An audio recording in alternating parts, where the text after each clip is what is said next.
បានសម្បូរសប្បាយដោយដើរតាមមេគាតែមួយមកយូរហើយពុំអាចបញ្យល់ខ្លួនគេឲ្យបែកចេញពីមេគានោះបានដូច្នោះមនុស្ស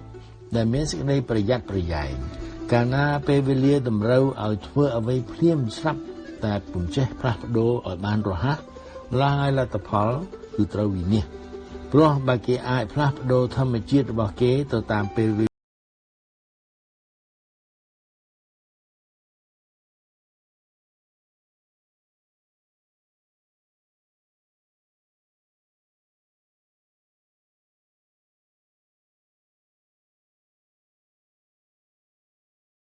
រាជ Julius ទី2ប្រកាន់យកលក្ខណៈឆាវឆាវក្នុងការបំពេញសកម្មភាពគ្រប់ផ្នែកហើយពេលវេលានិងឱកាសដូចជាមានភាពត្រឹមត្រូវតាមផែនការរបស់ទ្រង់ដែលបណ្ដាលឲ្យទ្រង់បានទទួលលទ្ធផលល្អជានិច្ចពិនិត្យមើលសង្គ្រាមទី1ដែលព្រះសង្ឃរាជអនុវត្តប្រឆាំងនឹងប៉ូឡូញ៉ាកាលពី Giovanni Benivogli នៅរស់នៅឡើយពួក Venetian មិនសប្បាយចិត្តនឹងព្រឹត្តិការណ៍នេះទេស្ដេចប្រទេសអេស្ប៉ាញក៏មិនសប្បាយចិត្តដែរ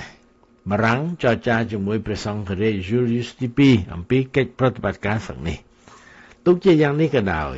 មកពីលក្ខណៈមោះមុតឆេវឆាវរបស់ទ្រង់សម្ដេចសង្ឃ Julius ទី2ដឹកនាំប្រតិបត្តិការសឹកនេះដោយផ្ទាល់ដៃព្រះអង្គឯងកិច្ចប្រតិបត្តិការសឹកនេះបណ្ដាលឲ្យប្រទេសអេស្ប៉ាញនិងពួក Venetian ស្រងាកចិត្តនឹងរួញរាពួក Venetian ស្រងាកចិត្តនឹងរួញរាមកពីក្តីភ័យពួកអេស្ប៉ាញស្រងាកចិត្តនឹងរួញរាមកពីគេមានបំណងចង់បានរាជាណាចក្រ Naples ទាំងមូលម្យ៉ាងវិញទៀតព្រះសង្ឃរាជ Julius ទី2តាក់ទងចងសម្ព័ន្ធមេត្រីជាមួយនឹងស្ដេចបារាំងពីព្រោះមកពីព្រះអង្គយល់ថាស្ដេចនេះ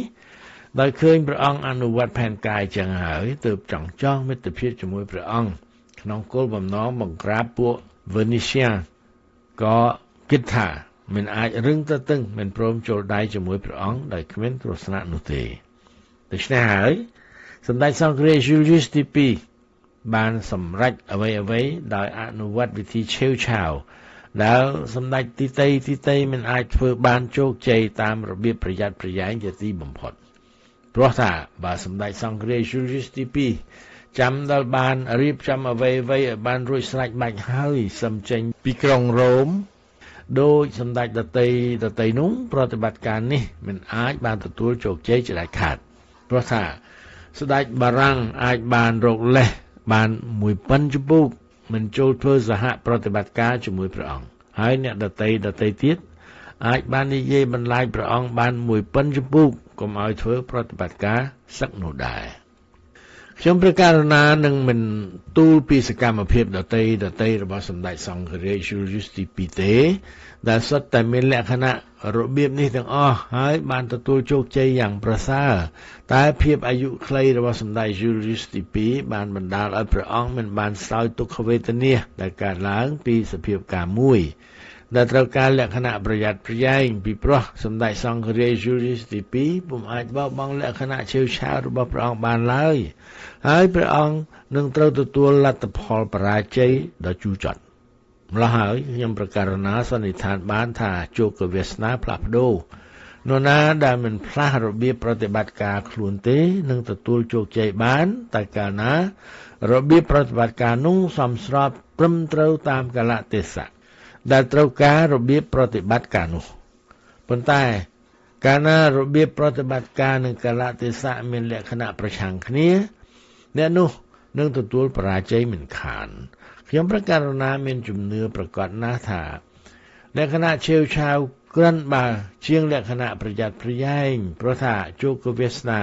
ប្រៀបបានទៅនឹងស្ត្រីអីចឹងគឺថាបើគេចង់ត្រួតត្រាស្ត្រីគេចាំបាច់ត្រូវតែប្រើកម្លាំងបាយហើយគេអាចចំណាំបានថាស្ត្រីសុខចិត្តនៅក្រោមការត្រួតត្រារបស់បុរសណាដែលមានលក្ខណៈឆេវឆាវរហ័សរហួនជាងបុរសដែលមានលក្ខណៈនឹងធឹងយឺតយ៉ាវនោះបើដូច្នោះហើយដូចជាស្ត្រីអីចឹងជោគវាសនាមានដល់តែមនុស្សក្នុងវ័យក្មេងពីព្រោះថាយុវជនមិនសូវប្រយ័ត្នប្រយែងចិត្តមោះមុតហើយត្រួតត្រាស្ត្រី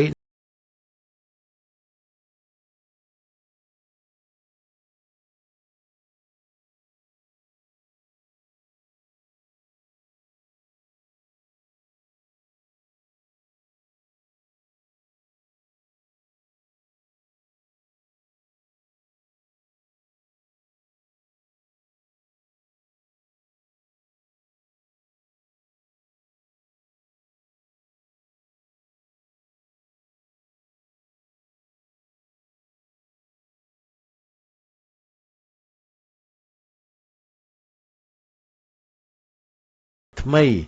ហើយបើសិនជាមានសភាពការមួយដែលហុចឱកាស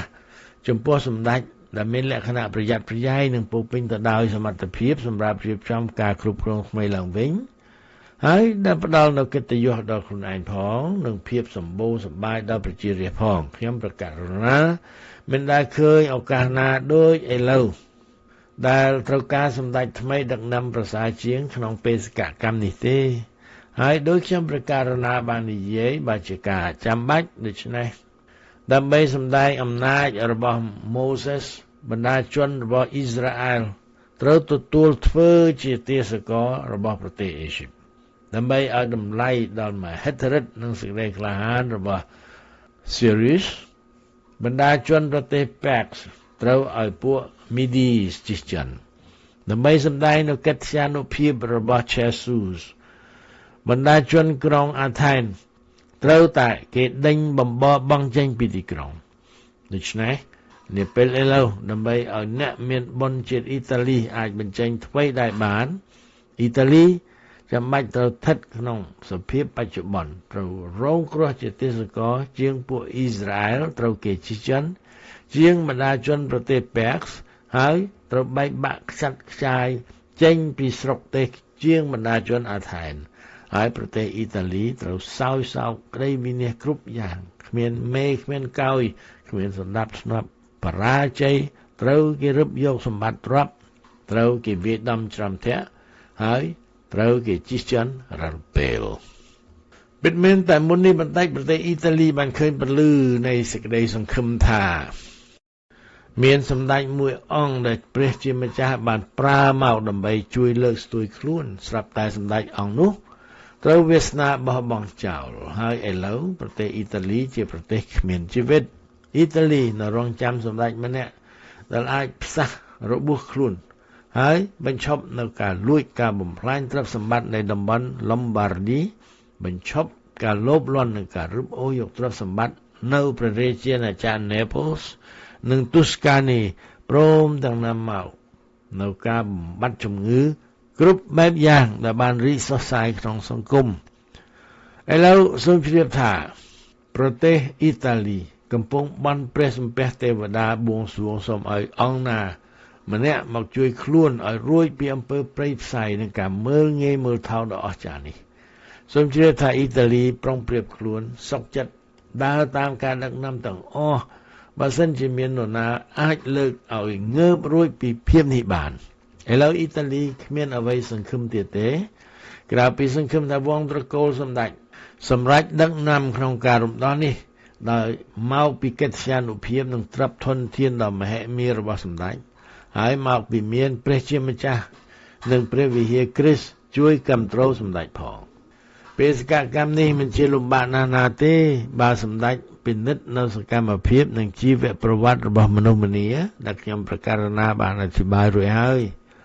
ហើយពិតមែនតែមនុស្សទាំងនោះមានចំនួនតិច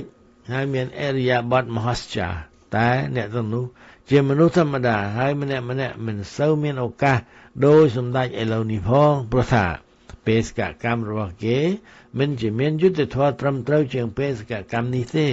ហើយមិនជាស្រួលជាងបេសកកម្មនេះផងហើយព្រះជាម្ចាស់មិនមែនជាមិត្តនឹងអ្នកទាំងនោះជាងចំពោះសម្ដេចនោះឡើយនេះជាមូលដ្ឋានត្រឹមត្រូវ Istum enim est bellum quibus necessarium epia arma ubi nulla nisi in armis spes est នេះគឺជាបំណងដ៏ខ្ពង់ខ្ពស់បំផុតទីណាមានបំណងខ្ពង់ខ្ពស់បំផុតទីនោះមិនអាចមានការលំបាកធំដុំឡើយបើវិធីទាំងប៉ុន្មានត្រូវអនុវត្តតាមដែលខ្ញុំប្រកាសណាបានយកមកធ្វើជាឧទាហរណ៍ហើយស្រាប់នោះក្រៅពីនេះយើងបានឃើញស្នាដៃរបស់ព្រះជាម្ចាស់ហើយទឹកសមុទ្របានត្រូវជ្រាបើកជាផ្លូវពពកបានចង្អុលនាំប្រាប់ទិសថ្មคล้ายទៅជាទឹកអាហារបានកើនដោយក្រាបភ្លៀងហើយអ្វីទៀតបានផ្ដល់នៅចំណែកចំពោះភាពមហស្ចារ្យរបស់សម្ដេច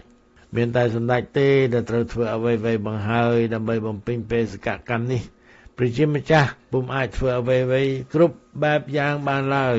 ដើម្បីកុំឲ្យប្រឆាំងនឹងសទ្ធាសេរីរបស់យើងព្រមទាំងដករហូតយកកិត្តិយសមួយចំនួនដែលត្រូវធ្លាក់មកក្នុងដៃរបស់យើងផងមិនមែនជាការដកចម្លែកណាស់ណាទេដែលអិសរាជជនជាតិអ៊ីតាលីដែលខ្ញុំប្រកាសណាបានរំលឹកខាងលើស្រាប់មិនបានអនុវត្តអ្វីៗដែលខ្ញុំសង្ឃឹមថាវងត្រកូលសម្ដេចអាចនឹងអនុវត្តបើសិនជាសមត្ថភាពយោធាកាន់តែរលាយបាត់ទៅក្រោយពីបានធ្វើបដិវត្តន៍មួយចំនួននៅអ៊ីតាលីហើយនឹងប្រតិបត្តិការសឹកមួយចំនួនធំទៀតនេះមកពីវិធីចំនួនដើមមិនល្អហើយអ្នកដែលងើបបន្តឡើងមិនចេះស្រាវជ្រាវរកវិធីថ្មីគ្មានអ្វីផ្ដល់កិត្តិយសដល់សម្ដេចថ្មីជាងច្បាប់មេត្រាថ្មីដែលសម្ដេចថ្មីដាក់ឲ្យគេគោរពនោះឡើយច្បាប់ទាំងនេះកាលណាមានក្របខ័ណ្ឌត្រឹមត្រូវនិងប្រកបដោយសុភនិច្ឆ័យនឹងបណ្ដាលឲ្យគេរឹតតែគោរពនិងស្ងើចសរសើរសម្ដេចថែមទៀតហើយនៅអ៊ីតាលីសប្តាហ៍ថ្ងៃនេះយើងមិនចេះខ្វះគម្រោងច្បាប់នានាសម្រាប់រៀបចំអង្គការថ្មីៗនោះទេនៅអ៊ីតាលីយើងទុកចិត្តលើគុណសម្បត្តិរបស់សមាជិកបើថាយើងខ្វះគុណសម្បត្តិប្រាជ្ញា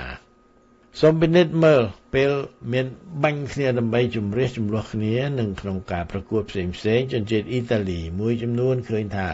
មានកម្លាំងយ៉ាងខ្ពង់ខ្ពស់មានការប៉ិនប្រសប់និងមានប្រាជ្ញាប៉ុន្តែបើនិយាយពីកម្លាំងយោធាវិញជនជាតិអ៊ីតាលីនៅខ្សោយណាស់ការខ្សោយខាងយោធានេះគឺបណ្ដាលមកពីការខ្សោយរបស់អ្នកដឹកនាំព្រោះថាអ្នកមានសមត្ថភាពគ្មានគេគោរពហើយម្នាក់យល់ថាខ្លួនចេះគ្មានអ្នកណាម្នាក់ដែលមានសមត្ថភាពអាចមានវាសនាងើបឡើងរួចហើយអាចធ្វើឲ្យ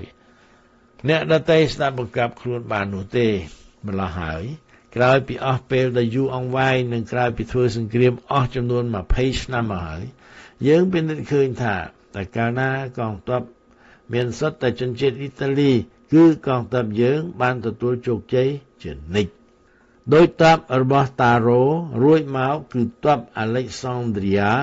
កាពូអេហ្សេណូអាហ្វៃឡាប៉ូឡូញ៉ានិងមេស្ត្រីដូច្នេះបើសម្ដេចចង់យកតម្រាប់តាមវរៈជនទាំងអស់នេះដែលមានបំណងរំដោះប្រទេសជាតិមុនដំបូងបង្អស់ទ្រង់ចាំបាច់ត្រូវមានកងទ័ពខ្លួនឯងដែលជាគ្រឹះនៃបេសកកម្មគ្រប់យ៉ាងព្រោះថាទ្រង់ពុំអាចរកទាហានឯណាឲ្យមានភក្តីភាពស្មោះត្រង់និងប្រសើរជាងនេះបានទេហើយពិតមែនតែទាហានម្នាក់អាចមានថ្មីដៃល្អតែដល់រួមគ្នាមកក្រោមបញ្ជាការរបស់សម្ដេចគេកាន់តែមានភាពរឹងរឹតតែប្រសើរឡើងកាលណាគេដឹងថាមេបញ្ជាការរបស់គេគោរពរាប់អានគេដូច្នេះជាការចាំបាច់ត្រូវតែរៀបចំកងទ័ពរបៀបនេះស្របជាមួយថ្វីដៃរបស់ជនជាតិអ៊ីតាលីស្រាប់ដើម្បីការពារប្រទេសយើងប្រឆាំងនឹងកម្លាំងបរទេសពីក្រៅពិតមែនតែកងទ័ពថ្មើរជើងរបស់ប្រទេសស្វីសនិងប្រទេសអេស្ប៉ាញមានល្បីឈ្មោះពូកែយ៉ាងអស្ចារ្យក៏ដោយតែកងទ័ពទាំងនេះសុទ្ធតែមានចំណុចខ្សោយគ្រប់គ្នាម្ល៉េះហើយរបៀបរៀបទ័ពទី3មិនត្រឹមតែអាចប្រឈមមុខទល់នឹងទ័ពទាំងនេះប៉ុណ្ណោះទេថែមទាំងយើងទុកចិត្តថានឹងយកឈ្នះលើទ័ពទាំងនេះបានផងទាំងនេះព្រោះថាទ័ពប្រទេសអេស្ប៉ាញពុំអាចត្រឹមត្រូវនឹងការវាយប្រហាររបស់កងទ័ពសេះបានហើយទ័ពប្រទេសស្វីសខ្លាចទ័ពថ្មើរជើងដែលមានចិត្តមានអ្នកស្មើនឹងខ្លួនគេនោះខ្លាំងណាស់លទ្ធផលទាំងនេះនឹងត្រូវបង្ហាញតាមការពិសោធន៍គឺថាកងកម្លាំងរបស់ប្រទេសអេស្ប៉ាញមិនអាចត្រឹមត្រូវបាននៅការវាយប្រហាររបស់កងទ័ពសេះរបស់បារាំងហើយកងទ័ពប្រទេសស្វីសចាញ់ផាសក្រញ៉ាំចំពោះមុខកងទ័ពថ្មើរជើងរបស់ប្រទេសអេស្ប៉ាញពិតមែនតែឧទាហរណ៍ទាំងស្រុងចុងក្រោយនេះមិនទាន់បានច្បាស់នឹងភ្នែកនៅឡើយក៏ដោយតែការប្រយុទ្ធលើសមរភូមិរ៉ាវ៉ែណាបានបង្ហាញឲ្យឃើញថាកងពលថ្មើរជើងរបស់អេស្ប៉ាញវាយប្រហារលើកងអនុសេនាអាល្លឺម៉ង់មួយចំនួនដែលមានការរៀបចំដោយកងពលស្វីសអ៊ីចឹងដែរកងទ័ពអេស្ប៉ាញប្រើការប៉ិនប្រសប់របស់គេខាងបោះពួរឡើងជញ្ជាំងកំពែងបានចូលដល់ក្នុងបន្ទាយវាយប្រហារកងទ័ពអាល្លឺម៉ង់ដោយពួកអាល្លឺម៉ង់មិនបានប្រុងប្រៀបការពារខ្លួនជាមុនផងបើសិនជាទ័ពសេះអាល្លឺម៉ង់ មានបានមកជួយតន្ទេនោះម្ល៉េះហើយកងទ័ពថ្មើរជើងជាតិអេស្ប៉ាញអាចបានកំទេចទ័ពអាល្លឺម៉ង់អស់ទៅហើយដោយដឹងនៅចំណុចខ្សោយរបស់កងកម្លាំងទាំងពីរប្រភេទនេះហើយកងកម្លាំងប្រភេទទី3អាចបង្កើតឡើងដែលអាចប្រឈមមុខទល់នឹងកងទ័ពសេះផងហើយមិនចាំបាច់ខ្លាចកងទ័ពថ្មើរជើងផងដោយជ្រើសរើសប្រភេទអាវុធនិងរបៀបរៀបចំកងទ័ពថ្មីហើយទាំងនេះកាលណាដាក់ឲ្យអនុវត្តភ្លាមនឹងផ្ដល់នៅកិត្តិនាមនិងកិត្យានុភាពដល់សម្ដេចថ្មោងថ្មីមិនខានឡើយដូច្នេះឱកាសនេះមិនត្រូវទុកឲ្យរសាត់ហួសទេដើម្បីឲ្យអ៊ីតាលីអស់ជាច្រើនឆ្នាំមកហើយអាចរកបានអ្នករំដោះជាតិឃើញខ្ញុំប្រកាសណាមិនអាចអធិប្បាយបានពីសេចក្តីស្រឡាញ់ដែលសម្ដេចនឹងទទួលពីខេត្តទាំងអស់ដែលបានទទួលសោកនាដកម្មពីការឈ្លានពានបរទេសនោះទេដោយការស្រេកឃ្លាននៃគំនុំគុំគួនដោយជំនឿយ៉ាងខ្ជាប់ខ្ជួនសេចក្តីស្នេហាដោយទឹកភ្នែកនៃការដឹងគុណ